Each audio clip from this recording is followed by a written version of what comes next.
என் இனிய அன்பு உள்ளங்களே, உங்கள் அனைவருக்கும் என் அன்பான வணக்கம். உருகி உருகி உன்னில் கரைந்தேன் நாவல் பகுதி 14.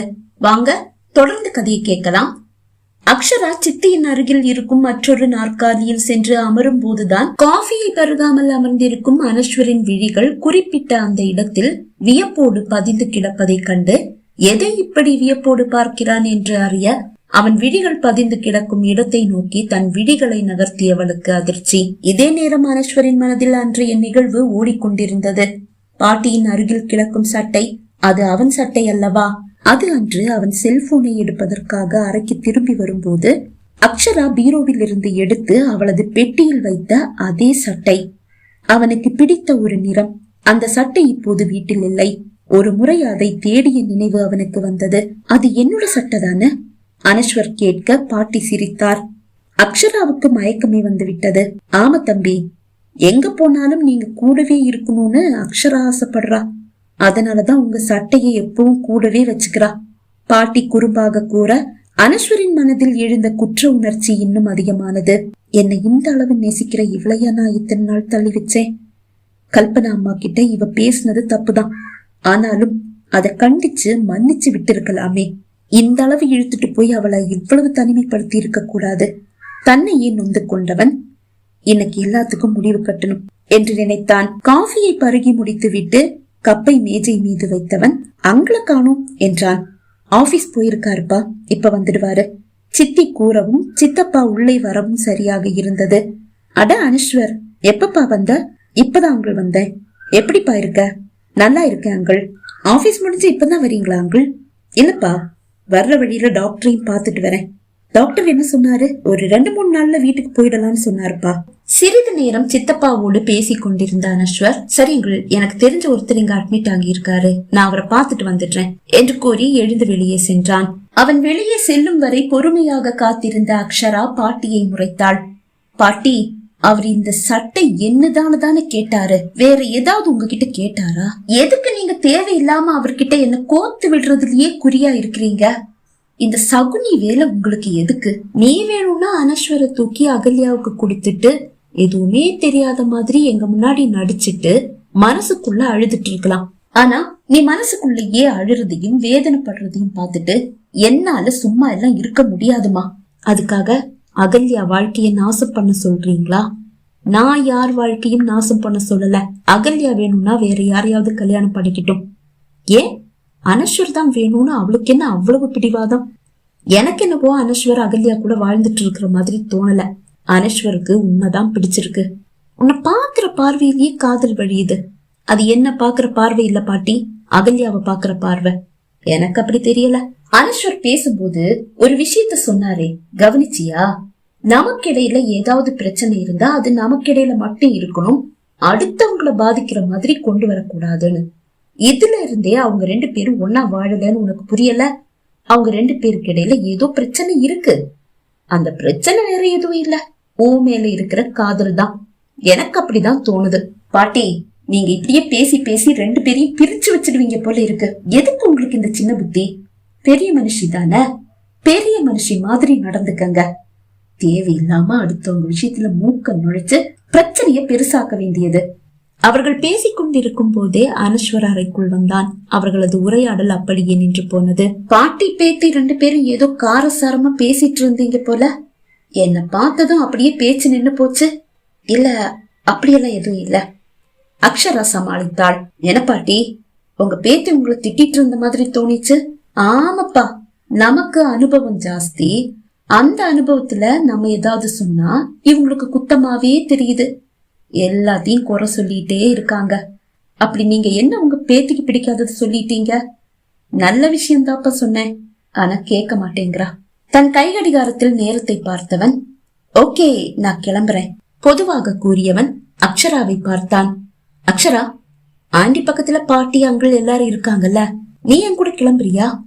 அதிர்ந்தவள், இல்ல நான் இப்ப வரல, நான் அப்புறமா வரேன் என்று கூறி சமாளித்தாள். அவன் முகம் ஏமாற்றத்தில் சிவந்தது. இல்ல, நீ கொஞ்ச நேரம் கழிச்சு எப்படியும் தனியா தானே வீட்டுக்கு வரணும், இப்பனா என் கூடவே வந்துடலாமே. இல்ல, நான் கொஞ்ச நேரம் அம்மா கூட இருந்துட்டு வரேன். அப்ப சரி, நான் கிளம்புறேன். அவன் அறை வாசலை எட்ட, அக்ஷரா தம்பியை வழி அனுப்பிட்டு வாமா, பாட்டி தான் கூறினார். பாட்டி என்று பற்களை கடித்தாள் அக்ஷரா. தலையை திருப்பி அக்ஷராவை பார்த்தான் அனஸ்வர். அதை கண்டதும் சட்டென்று தன் முகபாவத்தை மாற்றிக்கொண்டவள், நான் உங்க கூட வரணுமா என்ன என்று கேட்டாள். வந்தா நல்லா இருக்கும், ஒரு எதிர்பார்ப்போடு அவன் கூற, அதுதான் தம்பி நீ போனா நல்லா இருக்கும்னு சொல்றார்ல, போயிட்டு வா பாட்டி கூற, வேறு வழியின்றி அவனோடு வந்தாள் அக்ஷரா. அறையை விட்டு வெளியே வந்ததும் அக்ஷராவின் கரத்தை பற்றியவன் கரத்தை கோர்த்தபடியே அவளோடு லிப்டை நோக்கி நடந்தான். அவளால் அவள் கரத்தை இழுத்துக் கொள்ள முடியவில்லை. அவனது இந்த செயல் அவளுக்கு பிடித்தும் இருந்தது. அதனால் தன் கரத்தை அவனுக்கே விட்டு கொடுத்து அவனோடு நடந்தாள் அக்ஷரா. இருவரும் லிப்டில் ஏறும்போது லிப்டில் ஒருவரும் இருக்கவில்லை. லிப்ட் நகர ஆரம்பித்ததும் அவள் எதிர்பாராத அந்த நொடி அவளை இழுத்து இறுக்கமாக கட்டி அணைத்து அவள் உதட்டில் அழுத்தி இன்னும் அழுத்தி முத்தமிட்டான். திக்கு முக்காடி போன அக்ஷரா அவனது இந்த செயலை எதிர்பார்க்கவில்லை என்றாலும் விரும்பி ஏற்றுக்கொண்டாள். அவள் கரமும் அவனை சுற்றி வளைத்தது. அவனது முத்தத்தின் தீவிரத்தில் அவளது நகங்கள் அவன் முதுகில் அமர்ந்து உதட்டில் அவன் ஏற்படுத்திய வலிக்கு ஈடான வலியை அவன் முதுகில் ஏற்படுத்தியது.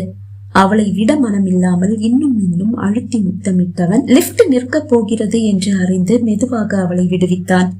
ஆனாலும் ஒரு கரத்தால் அவளை சுற்றி வளைத்துதான் இருந்தான். சாரி, உன்னுடைய காதல அதோடைய ஆழத்தை நான் புரிஞ்சுக்க ரொம்ப லேட் ஆயிடுச்சு. இனிமே உன்னை தவிக்க விட மாட்டேன். ஐ லவ் யூ என்றான். அவளால் பேச முடியவில்லை. இந்த காதல் இது அவளுக்கு சொந்தமா இல்லை அகல்யாவுக்கு சொந்தமா? அவளுக்கு குழப்பம். கோவை பழமாக சிவந்து போன அவள் உதட்டின் ஓரம் இரத்த சிவப்பில் அவன் உதடு அழுத்தி பதிந்த அடையாளம் தெளிவாக தெரிந்தது. அதை ரசித்தவன், இப்பவே என் கூட வீட்டுக்கு வந்துடலாமே என்றான். இல்ல, நான் அப்புறம் வரேன் என்றவளுக்கு இதயம் தாறுமாறாக அடித்துக் கொண்டது. நீங்க இப்ப வீட்டுக்கா போறீங்க? ஆமா. இவ்வளவு சீக்கிரமாவா? ஏன், என்னாச்சு? சாதாரணமா நைட்டு தானே வீட்டுக்கு போவீங்க? இல்ல, வருவீங்க. மதியம் உன்ன சிக்னல்ல பார்த்த நேரத்துல இருந்து ஒரு தவிப்பு. உன்னை உடனே பாக்கணும் போல இருந்தது. ஐயோ, அகல்யாவுக்கு தகவல் கொடுக்கணுமே, அவ வீட்டுலதானே இருப்பா. இவர் நேரா வீட்டுக்கு போனா அவ வீட்டுல இருக்கிறத பார்த்துட்டு பிரச்சனை ஆயிடுமே, என்ன பண்றது? அவள் இதயம் எகிரி குதித்து ஓடிவிடும் போல் இதய கூட்டையும் தாண்டி அது பலமாக அடித்தது. லிப்ட் நின்று விட்டது. இருவரும் லிப்டில் இருந்து இறங்கி காரை நோக்கி நடக்க ஆரம்பித்தனர். இப்போதும் அவன் கரம் அவளை சுற்றி வளைத்துதான் இருக்கிறது. இருவரும் காரை எட்டி விட்டனர். வீட்டுக்கு எப்ப வர போற? ஆவலை அவன் கேட்டான். வரேன், சீக்கிரம் வந்துடு, என்ன ரொம்ப காக்க வைக்காத.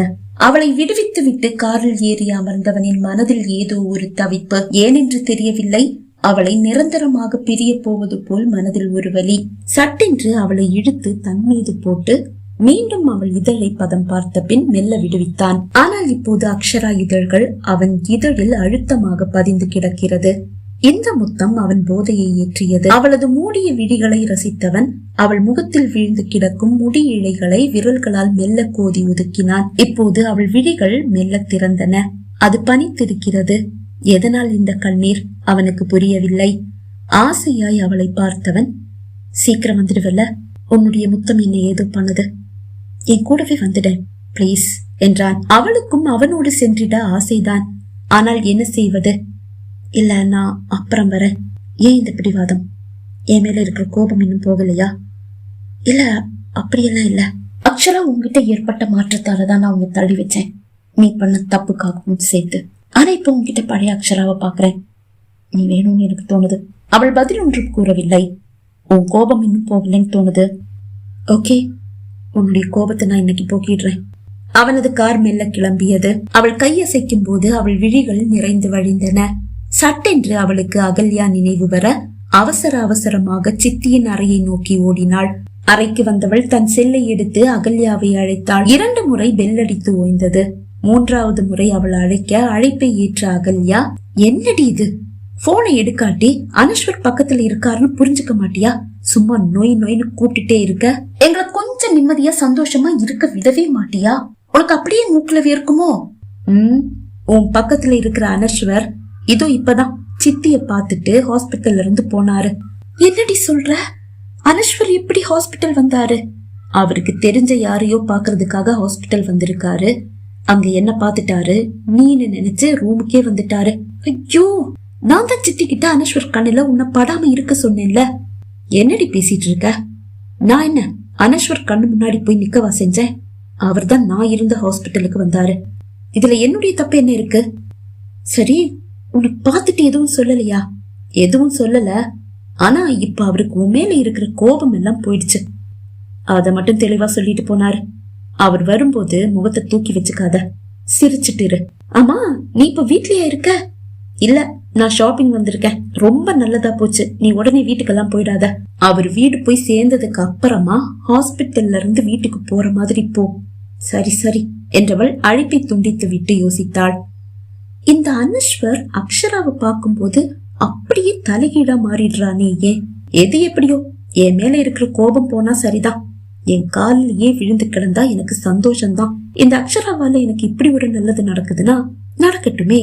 அப்போதுதான் அக்ஷராவிடமிருந்து ஒரு புகைப்படமும் மெசேஜும் வந்தது. என்ன இது? அந்த புகைப்படத்தை எடுத்து பார்த்தவள் அதன் கீழே எழுதி இருக்கும் அந்த செய்தியை வாசித்தாள். அவருடைய நினைவா இருக்கட்டுமேனு அவருடைய வீட்டுல இருந்து வரும்போது அவருடைய இந்த சட்டையை நான் எடுத்துட்டு வந்துட்டேன். இந்த சட்டையை இப்ப அவர் பாத்துட்டாரு. அதுக்கப்புறமா தான் அவருடைய கோபமே தணிஞ்சது. இத பத்தி ஏதாவது கேட்டா ஏதாவது சொல்லி சமாளிச்சிடு. செய்தியை வாசித்தவளுக்கு கோபம் உச்சியை தொட்டது. இது வேறையா? இவளை என்ன பண்றேன்னு பாரு. அவனுடைய சட்டையை இவ எதுக்கு எடுத்துட்டு போனாலாம்? கோபமாக அக்ஷராவை அழைத்தாள் அகல்யா. அவள் அழைப்பை ஏற்றதும், ஆமா, நீ எதுக்கு அவருடைய சட்டையை எடுத்துட்டு போன? கோபமாக கேட்டாள் அகல்யா. அதுதான் சொன்னேன்ல, அவருடைய நினைவா எடுத்துட்டு போனேன். அவர் என்னுடைய காதலன்டி. நீ அவரை இப்பவும் காதலிச்சிட்டு இருக்கியா?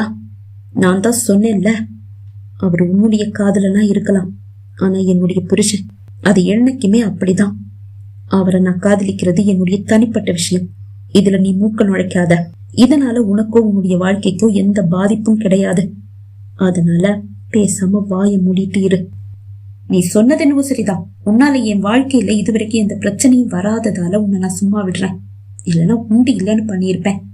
அழைப்பை துண்டித்தவள் ஷாப்பிங்கை முடித்துக் கொண்டு கிளம்பிவிட்டாள். பகுதி 14 நிறைவடைந்தது. பகுதி 15 உங்களை சந்திக்கும் வரை விடைபெறுகிறேன். நன்றி, வணக்கம்.